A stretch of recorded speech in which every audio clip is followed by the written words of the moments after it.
Operation सिंदूर में सेना के शौर्य को लेकर आज एक बार फिर से प्रधानमंत्री नरेंद्र मोदी ने पाकिस्तान को ललकारा। आज उन्होंने बिहार और उत्तर प्रदेश की धरती से कहा कि देश की सेना ने पाकिस्तान के आतंकी ठिकानों को मिट्टी में मिला दिया है। जैसा उन्होंने प्रण पहलगाम के हमले के बाद लिया था, ठीक वैसा ही एक्शन सेना ने पाकिस्तान के खिलाफ लिया है। लेकिन प्रधानमंत्री के इन बयानों के बीच ऑपरेशन सिंदूर पर सियासत अभी और तेजी पकड़ रही है। सबूत मांगे जा रहे हैं, सवाल पूछे जा रहे हैं और उसमें सबसे आगे है कांग्रेस पार्टी। राहुल गांधी के करीबी और कांग्रेस नेता जयराम रमेश ने ऑल पार्टी डेलीगेशन और पहलगाम के आतंकियों को लेकर सरकार को घेरा। उन्होंने सरकार से सवाल पूछा कि पिछले 18 महीने से पहलगाम हमले में शामिल आतंकी घूम रहे हैं, ठीक वैसे ही जैसे कि हमारे सांसद जो कि ऑल पार्टी डेलीगेशन का हिस्सा है वो भी विदेशों में यहाँ वहाँ घूम रहे हैं। एक तरीके से जो डेलीगेशन है और उन आतंकियों की तुलना की। यही नहीं, तेलंगाना के मुख्यमंत्री रेवंत रेड्डी वो कल एक रैली में भाषण दे रहे थे। उन्होंने ऑपरेशन सिंदूर पर एक बार फिर से सवाल उठाते हुए पूछा कि क्या पाकिस्तान ने ऑपरेशन सिंदूर के दौरान हमारे रफाल विमानों को मार गिराया है और कितने ऐसे फाइटर पाकिस्तान ने मार गिराए। कल जब प्रधानमंत्री पश्चिम बंगाल के दौरे पर थे तो उस वक्त वहां की मुख्यमंत्री ममता बनर्जी ने भी ऑपरेशन सिंदूर को एक छोटा मोटा ऑपरेशन बताया। సికింద్రాబాద్ కంటోన్మెంట్ అంటే ఈ దేశ భద్రతకు గుండెకాయ। ఈ రోజు ఇక్కడ ఉన్న సైనికులే ఈ యుద్ధంలో పాల్గొని ఈ తెలంగాణలో ముఖ్యంగా ఇక్కడ తయారు చేసిన యుద్ధ విమానాలే ఈ రోజు యుద్ధంలో దేశం యొక్క గౌరవాన్ని నిలబెట్టినాయి। మోడీ గారు తెచ్చిన రాఫెల్ యుద్ధ విమానాలు మన పాకిస్తాన్ కూల్చింది। ఎన్ని కూల్చిందో రాఫెల్ గురించి చెప్పమంటే ఈ రోజు చర్చ లేదు। ఈ రోజు మన దేశం కాదని ఇతర దేశాల నుంచి రాఫెల్ యుద్ధ విమానాలను కొనుగోలు చేసిన మోడీ గారు మీరు జవాబు చెప్పండి, మన పాకిస్తాన్తో జరిగిన యుద్ధంలో ఎన్ని రాఫెల్ యుద్ధ విమానాలు పాకిస్తాన్ నేలగూల్చిందో మీరు లెక్క చెప్పండి। यानी कि ये जो पहलगाम के आतंकवादी हैं उन्होंने 4 आतंकी हमले कराए हैं 18 महीने में। आज वह यहाँ वहाँ घूम रहे हैं, हमारे सांसद भी यहाँ वहाँ घूम रहे हैं और आतंकवादी भी यहाँ वहाँ घूम रहे हैं। तो यही तो गंभीरता से हम ये सवाल पूछ रहे हैं, इन सवालों का जवाब नहीं देते हैं। बीजेपी सिर्फ कांग्रेस पार्टी को निशाना बनाती है। तो पब्लिसिटी तो हुआ है, छोटा सा एक बात, कोई युद्ध तो नहीं हुआ।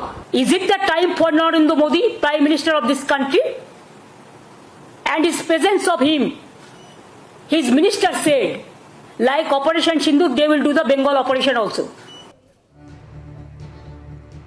सोचिए, पूरी दुनिया में ऐसे लेख लिखे जा रहे हैं ऑपरेशन सिंदूर को लेकर के। सबसे नया लेख ये है जो कि स्टिम्सन सेंटर ने लिखा है। उन्होंने ये 4 दिन का जो कॉन्फ्रंटेशन हुआ है भारत और पाकिस्तान के बीच में उसको लेकर के उसका पूरा एनालिसिस करके कहा है कि इस बात में अब कोई शक नहीं है कि भारत ने पाकिस्तान के अंदर जा करके हमले किए हैं, उनको बहुत नुकसान पहुंचाया है। 3 आज ऐसे लेख हम आपको अलग अलग जो विशेषज्ञ हैं, जो एनालिस्ट हैं, उनके आपको दिखाएंगे।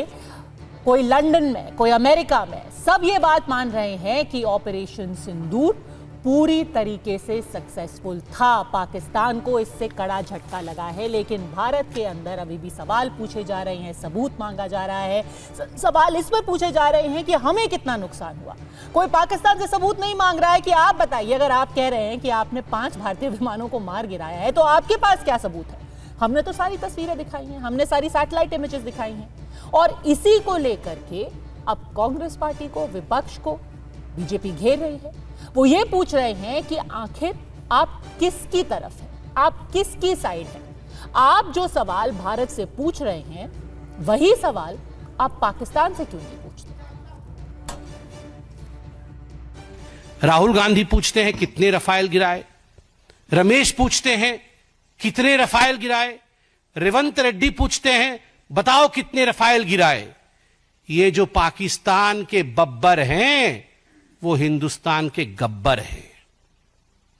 बताओ कितने रफाल गिराए। ये पाकिस्तान के बब्बर, ये हिंदुस्तान के गब्बर हैं। और याद रखो, हिंदुस्तान के गब्बरों, तुम्हारी वही होगी जो जय और वीरू ने गब्बर का किया था।